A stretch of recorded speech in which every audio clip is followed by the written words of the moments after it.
জান্নাতে যাওয়ার পথে বাধাগুলো কি কি? সর্বপ্রথম যে হতভাগা মানুষদের কথা বলতে চাই, যারা জান্নাতে যেতে পারবে না তারা হলো যারা আল্লাহর প্রতি ঈমান আনে নাই, যারা মুসলমান হয় নাই, যারা ঈমান আনে নাই, আল্লাহর প্রতি যারা বিশ্বাস করে নাই, তারা আল্লাহর তৈরি জান্নাতে যাবে এটা কখনো আশা করা যায়? যদি আল্লাহকে কেউ বিশ্বাসী না করে, আল্লাহর একত্ববাদকে স্বীকারই না করে, শিরকে লিপ্ত হয়, সে মুসলমানই না হয়, তাহলে সে আল্লাহর জান্নাতের প্রত্যাশা কোত্থেকে করতে পারে?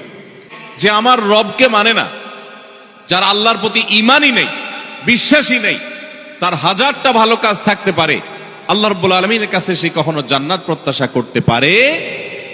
যে আল্লাহকে স্বীকার করে না, সে আল্লাহর কাছে জান্নাত কিভাবে আশা করে? এই জন্য ভাইরা আমার, সহিহ মুসলিমের হাদিসে আসছে, নবী করিম সাল্লাল্লাহু আলাইহি সাল্লাম বলেছেন, লা তাদখুলুল জান্নাতা হাত্তা তুমিনু, তোমরা ততক্ষণ পর্যন্ত জান্নাতে প্রবেশ করবে না যতক্ষণ পর্যন্ত তোমরা ঈমানদার হবে না। অর্থাৎ ঈমানদার না হলে জান্নাতে যাওয়ার কোনো সুযোগ নেই।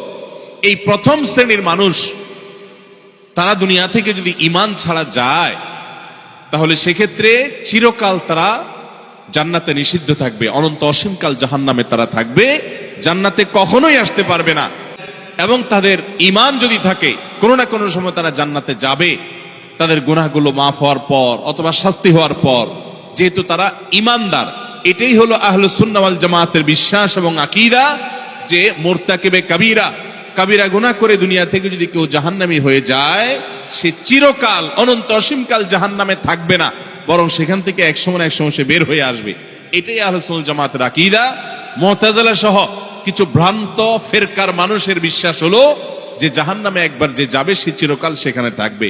বিভিন্ন আয়াতের অপব্যাখ্যা তারা করে থাকেন। যাই হোক, তাহলে প্রথম শ্রেণীর কথা আমরা জানলাম, যারা জান্নাতে নো এন্ট্রি, তাদের জান্নাতে প্রবেশের সুযোগ থাকবে না, তারা হলো যাদের আল্লাহর প্রতি ঈমান নাই, যারা মুসলমান না, যারা ঈমানদার না, তারা চিরকালের জন্য জান্নাতে নিষিদ্ধ থাকবে। এক নাম্বার দুই, দ্বিতীয় যে প্রকারের মানুষ জান্নাতে যেতে পারবে না, বা দ্বিতীয় যে বিষয়টি জান্নাতে যাওয়ার পথে বাধা, সেটি হলো আত্মীয়তার সম্পর্ক ছিন্ন করা।